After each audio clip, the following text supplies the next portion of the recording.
പ്രിയ സുഹൃത്തുക്കളെ, അപ്പോൾ നമ്മൾ പഞ്ചതന്ത്രത്തിലെ 6ാമത്തെ കഥയിലേക്ക് പ്രവേശിക്കുകയാണ്. എപ്പിസോഡ് 6. ചാലിയനും രാജകുമാരി. ഒരിടത്ത് ഉറ്റ ചങ്ങാതിമാരായി ഒരു ചാലിയനും ഒരു ആശാരിയും ഉണ്ടായിരുന്നു. ഒരു നിമിഷം പോലും പിരിച്ചിരിക്കാൻ അവർക്ക് വയ്യായിരുന്നു. ഒരിക്കൽ ആ നാട്ടിലെ ക്ഷേത്രത്തിൽ ഒരു ഉത്സവം നടന്നു. ആൾത്തിരക്കിൽ ഈ ചങ്ങാതിമാർ പല കാഴ്ചകളും കണ്ട് ചുറ്റി നടന്നു. ആ സമയത്ത് അതിസുന്ദരിയായ ഒരു രാജകുമാരി ആനപ്പുറത്ത് കയറി തൊഴാൻ വന്നു. ചാലിയൻ അവളെ കണ്ട് കാമപരവശനായി. ചാലിയൻ്റെ ദുഃഖം കണ്ട് ആശാരി കാര്യം അന്വേഷിച്ചു. ചാലിയൻ പറഞ്ഞു, എനിക്ക് രാജകുമാരിയെ ഭാര്യയായി ലഭിക്കണം, ഇല്ലെങ്കിൽ ഞാൻ മരിച്ചു കളയും. ആശാരി ചാലിയൻ്റെ ദുഃഖം കണ്ട് അതിന് പരിഹാരം ഉണ്ടാക്കിക്കൊടുക്കാം എന്ന് ഏറ്റു. ആശാരി മരം കൊണ്ട് ഒരു ഗരുഡനെ നിർമ്മിച്ചു. അതിന് ചില യന്ത്രങ്ങൾ ഘടിപ്പിച്ച് ആകാശത്തിൽ കൂടി പറക്കാൻ കഴിവുള്ളതാക്കി തീർത്തു. എന്നിട്ട് ചാലിയനെ മഹാവിഷ്ണുവിൻ്റെ വേഷം കെട്ടിച്ച് ഗരുഡൻ്റെ പുറത്തിരുത്തി. എന്നിട്ട് പറഞ്ഞു, നീ മഹാവിഷ്ണുവിൻ്റെ രൂപത്തിൽ രാജകുമാരി വസിക്കുന്ന 7ാം നിലയിൽ ചെന്ന് അവളെ വിളിക്കുക. അവൾ നിന്നെ സാക്ഷാൽ വാസുദേവനാണെന്ന് കരുതും. അപ്പോൾ അവളെ സന്തോഷിപ്പിച്ച് അവളോടൊപ്പം സുഖിക്കുക. ചാലിയൻ ഗരുഡൻ്റെ പുറത്ത് കയറി പറന്ന് രാജധാനിയിൽ ചെന്ന് രാജകുമാരിയെ വിളിച്ചു. രാജകുമാരി, ഉണരൂ, ഞാനിതാ നിന്നെ പ്രതി ലക്ഷ്മി ദേവിയെ വിട്ട് പാലാഴിയിൽ നിന്ന് വന്നിരിക്കുന്നു, എന്നോടൊപ്പം വരൂ. ഗരുഡൻ രൂപനായ വാസുദേവനെ കണ്ട് രാജകുമാരി വിസ്മയിച്ചു. സവിനയം പറഞ്ഞു, അവിടുന്ന് അടിയൻ്റെ അച്ഛനോട് അടിയനെ തരാൻ അപേക്ഷിക്കൂ. ചാലിയന് അത് രസിച്ചില്ല. കുമാരി, ഞാൻ സാധാരണക്കാരുടെ മുമ്പിൽ പ്രത്യക്ഷപ്പെടാറില്ല. നീ രാധാദേവിയുടെ അവതാരമായതുകൊണ്ടാണ് ഞാൻ നിന്നെ തേടി വന്നത്. നീ ഗന്ധർവ വിധിപ്രകാരം സ്വയം സമർപ്പിച്ചില്ലെങ്കിൽ ഞാൻ നിന്നെ അച്ഛനോടും കുലത്തോടുമൊപ്പം ശപിച്ച് ഭസ്മമാക്കി കളയും. ഇങ്ങനെ പറഞ്ഞ് അയാൾ ഗരുഡൻ്റെ പുറത്തു നിന്നിറങ്ങി ഭയപ്പെട്ടും ലജ്ജിച്ചും കോരിത്തരിച്ചും നിൽക്കുന്ന അവളെ ശയ്യയിലേക്ക് നയിച്ചു. വെളുപ്പിന് ആരും കാണാതെ വീട്ടിലേക്ക് തിരിക്കുകയും ചെയ്തു. ഇതൊരു പതിവായി തീർന്നു. അങ്ങനെ ദിവസങ്ങൾ കഴിഞ്ഞു. അന്തഃപുര കാവൽക്കാർ സംശയത്തോടെ തമ്മിൽ പറഞ്ഞു, രാജകുമാരിയെ കണ്ടാൽ ഒരു പുരുഷൻ്റെ കൂടെ രാത്രി കഴിച്ചു കൂട്ടിയതുപോലുണ്ട്. നമുക്ക് രാജാവിനോട് ചെന്ന് പറയാം. അവർ അപ്പോൾ തന്നെ രാജാവിനെ വിവരമറിയിച്ചു. അത് കേട്ട് രാജാവ് അതീവ ദുഃഖിതനായി. പെൺകുട്ടികളുടെ അച്ഛനായി തീരുന്നത് മഹാ ദുഃഖത്തിന് കാരണമാകും. പുത്രിമാരെ ചൊല്ലി എപ്പോഴും ആദിപ്പെടാനേ നേരമുള്ളൂ. അതിനുശേഷം രാജാവ് രാജ്ഞിയെ വിളിച്ച് അന്തഃപുരത്തിൽ പ്രവേശിച്ചതാരാണെന്ന് അറിഞ്ഞു വരാൻ അയച്ചു. രാജ്ഞി അതീവ ദുഃഖിതയായി വേഗം ചെന്ന് മകളെ കണ്ടു. ഏതൊരുത്തനാടി നിന്റെ അടുത്ത് വരുന്നത്? സത്യം പറ. രാജ്ഞി ലജ്ഞയോടും ഭയത്തോടും കൂടെ മുഖം കുനിച്ചു പറഞ്ഞു, സാക്ഷാൽ മഹാവിഷ്ണുവാണ് ദിവസേന രാത്രി ഗരുഡാരൂഢനായി ഇവിടെ വരുന്നത്. ഇന്ന് രാത്രി മാർജരി നോക്കിയാൽ കാണാവുന്നതാണ്. രാജ്ഞിക്ക് സന്തോഷമായി. രാജ്ഞി സന്തോഷത്തോടെ ചെന്ന് രാജാവിനോട് വിവരം പറഞ്ഞു.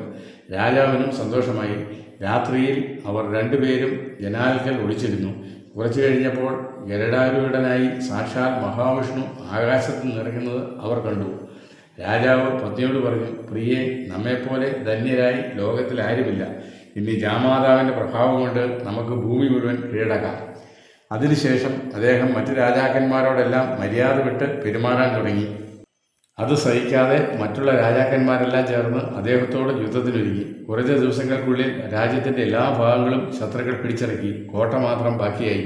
അപ്പോൾ രാജാവ് മഹാവിഷ്ണുവിൻ്റെ രൂപത്തിലുള്ള ചാലിയന് വിശിഷ്ട വസ്തുക്കൾ സമർപ്പിച്ച് മകൾ മുഖാന്തരം അപേക്ഷിച്ചു. നാളെ രാവിലെ ഞാൻ സ്ഥാനഭ്രഷ്ടനായി തീരും. അതിനു മുമ്പ് അങ്ങ് യുക്തം പോലെ ചെയ്യണേ. അത് കേട്ട് ചാലിയൻ ആലോചിച്ചു, രാജാവ് സ്ഥാനഭ്രഷ്ടനായി തീർന്നാൽ എനിക്ക് ഇവിടെ പിരിയേണ്ടി വരും. അതുകൊണ്ട് ഗരുഡാരൂഢനും ആയുധപാണിയുമായി നാളെ ശത്രുക്കളുടെ മുമ്പിൽ ആകാശത്തിൽ ഞാൻ പ്രത്യക്ഷപ്പെടും. ഞാൻ ശ്രീ വാസുദേവൻ തന്നെയാണെന്ന് ശത്രുക്കൾ കരുതിക്കൊള്ളും. അഥവാ ഇതിൽപ്പെട്ട് മരിച്ചാൽ അങ്ങനെ തന്നെ. ഇങ്ങനെ നിശ്ചയിച്ച് അയാൾ രാജകുമാരിയോട് പറഞ്ഞു, രാവിലെ സൈന്യങ്ങളെ വിളിച്ചുകൂട്ടി നിന്റെ അച്ഛൻ യുദ്ധത്തിനിറങ്ങട്ടെ. ഞാൻ ആകാശത്തിൽ പ്രത്യക്ഷപ്പെട്ട് ശത്രുക്കളെ നിർവീര്യമാക്കിക്കൊള്ളാം. എന്നെ കണ്ട് അവർ പേടിച്ചോടുമ്പോൾ നിന്റെ അച്ഛൻ അവരെ അനുധാവനം ചെയ്ത് നശിപ്പിക്കട്ടെ. അതിൻ പ്രകാരം രാജാവ് പുലർച്ചയ്ക്ക് സൈന്യങ്ങളെ ഒരുക്കി യുദ്ധത്തിന് പുറപ്പെട്ടു. ചാലിയനും മരിക്കാനൊരുങ്ങി വില്ലും പിടിച്ച് ഗരുഡാരൂഢനായി ആകാശമാർഗത്തിൽ യുദ്ധത്തിനൊരുങ്ങി നിന്നു. ഈ സമയത്ത് സാക്ഷാൽ മഹാവിഷ്ണു ജ്ഞാനദൃഷ്ടിയാൽ ഇതെല്ലാം അറിഞ്ഞ് ഗരുഡനെ സ്മരിച്ചു. അടുത്തെത്തിയ ഗരുഡനോട് ഭഗവാൻ ചോദിച്ചു, ഒരു ചാലിയൻ എൻ്റെ രൂപം ധരിച്ച് മരം കൊണ്ടുള്ള ഗരുഡൻ്റെ പുറത്ത് കയറി ഒരു രാജപുത്രിയെ പ്രാപിച്ച വർത്തമാനം അറിഞ്ഞു. ഗരുഡൻ പറഞ്ഞു, ഞാനും ചിലതൊക്കെ അറിഞ്ഞു. നാം ഇപ്പോൾ എന്താണ് ചെയ്യുക? ഭഗവാൻ അരുളി ചെയ്തു, ആ ചാലിയൻ ഇന്ന് മരിക്കാനൊരുങ്ങി യുദ്ധത്തിന് പുറപ്പെട്ടിട്ടുണ്ട്. ആയുധവിദ്യ ശീലിക്കാത്ത അവൻ ഉടനെ അമ്പേറ്റ് വീഴും. അവൻ ചത്താൽ ശ്രീ വാസുദേവനും ഗരുഡനും യുദ്ധത്തിൽ ചത്തുവീണു എന്ന് ആളുകൾ പറയും. പിന്നീട് ഒരിക്കലും ആരും നമ്മെ പൂജിക്കാതെയാവും. അതുകൊണ്ട് നീ ഉടൻ തന്നെ മരം കൊണ്ടുള്ള ആ ഗരുഡനിൽ പ്രവേശിക്കുക.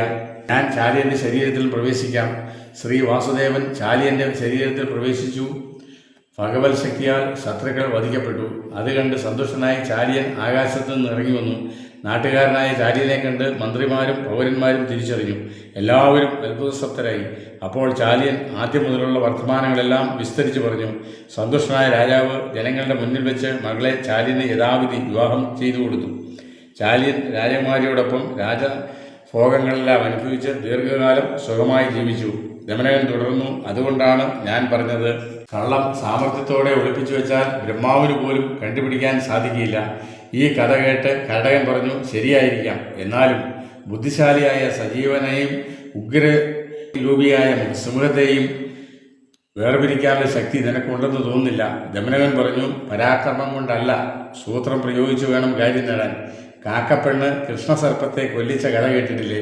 കരടകൻ ആവശ്യപ്പെട്ടതനുസരിച്ച് ദമനകൻ ഒരു കഥ പറഞ്ഞു. അതാണ് 7ാമത്തെ കഥ. നാളെ നിങ്ങളുടെ മുമ്പിൽ അവതരിപ്പിക്കുന്നതാണ്. അപ്പോൾ thank you all of U.